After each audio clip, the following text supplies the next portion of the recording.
ဒီနိုင်ဆိုရင်တောင်းကနန်းမင်းပြရ2022ကအဝယ်တာပေါ့နော်ဒါမဲ့ဒီမှာကြောက်ကလေးစီထားဟိုနိုင်ဆိုရင်ဟိုအဝိုင်းမပတ်ဘူးတစ်သက်လုံးမပတ်ဘူး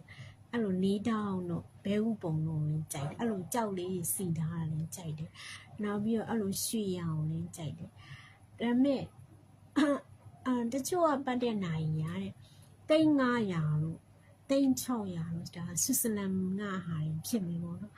အဲ့စဉ်းစားကြည့်ရောလေဘာမှလည်းထူyiမလားတို့ကိုနိုင်ဆိုဒီနေ့တော့မှစေးဆိုင်ကအကောင်မလေးရဲ့အနိုင်လေးကလှလို့လေဆိုဒါမဲ့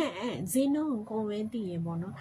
9,000တောင်မှမပြည့်ဘူးဒါမဲ့အကြိုင်ခံနေပထမနိုင်လေးတစ်ခုဆိုရင်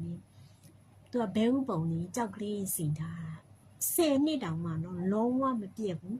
အယောင်လည်းမလွင့်ဘူးအရန်ကောင်းနေပေါ့နော်ဒါကအနောက်နိုင်ငံဆွစ်ဇာလန်နေပါမဟုတ်ဘူးဒီအရှေ့တောင်အာရှနိုင်ငံမြေမျိုးဆိုတော့ဒီပေါ့နော်ကိုရီးယားကြတော့ဒီတမအာစီဝါနေလေ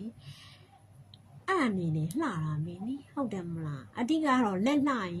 ဘယ်လိုနိုင်ဝင်လှတာပဲဒါကိုလက်ကိုလှရလို့ပြောလာတယ်မဟုတ်ဘူးပေါ့နော်ဒါဆိုလိုတာကလေဟို3,900 3,600တဲ့နိုင်ဝင်မှလှတာမဟုတ်နိုင်ဆိုတော့အချိန်တိကိုကကြတော့နိုင်ပတ်တာဝါဒနာပါတယ်ဒီလက်စွပ်တို့လက်ကောက်တို့တိတ်မျိုးမဝင်ဘူးကြောင်းတက်တော့ဆွဲကြိုးတွေလက်ကောက်တွေဝင့်သွားပြီးအိမ်ရောက်တော့အကုန်ချွတ်ပြတာမလွတ်လပ်ဘူးလေမင်းမအဲ့လိုရှုပ်နေတယ်မကြိုက်ဘူးလက်ထက်အောင်လက်ထက်လက်စွပ်ဆိုမဝတ်ချင်ဘူးလို့ဘာလို့လဲဆိုရှုပ်နေလို့မကြိုက်ဘူးအဲ့လိုမျိုးဝတ်မထားချင်ဘူးပေါ့နော်အဲ့လိုချုံနှောင်တာအိမ်ပါလေမကြိုက်ဘူးချုံနှောင်ထားတယ်လို့လေဖြစ်နေရမကြိုက်ဘူးအဓိကစိတ်ထဲမှာကိုကသစ္စာရှိ